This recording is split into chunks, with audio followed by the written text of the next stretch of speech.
রবি ঠাকুরের জায়গায় এসেছি, রবি ঠাকুরের বাড়ি, এটা রবি ঠাকুরের খর্দার বাড়ি। এসেছি ওখানে রবীন্দ্রনাথ ঠাকুরকে মাল্যদান করার জন্য। আজকে 22শে শ্রাবণ, 83তম প্রয়াণ দিবস রবীন্দ্রনাথ ঠাকুরের, আমাদের সকলের প্রাণপ্রিয় রবীন্দ্রনাথ ঠাকুর।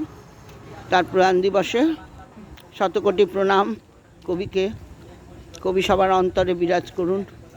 কবি আমাদের বাঙালির গর্ব।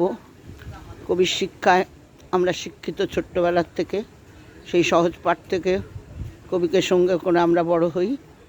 সেই কবিকে শতকোটি প্রণাম। প্রণাম এই ভূমিকে, যে ভূমি আমাদের খর্দা, সেই ভূমিতে আমাদের রবি ঠাকুরের পদার্পণ হয়েছে, আমরা তাতে গৌরবান্বিত।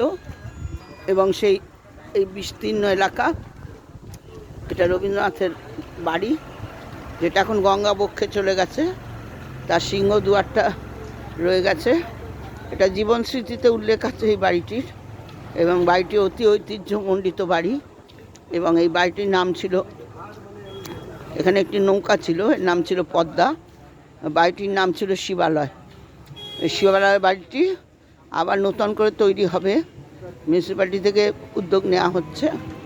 এবং এটি আমাদের একটি খর্দার গর্ব, এবং আমরা সবাই খর্দাবাসীরা এর জন্য গর্বিত। ধন্যবাদ, নমস্কার।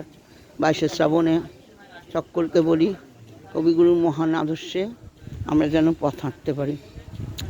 জয় কবি রবীন্দ্রনাথ ঠাকুর, জয় ওনার সব কর্মকাণ্ড। ভালো থাকুন সকলে।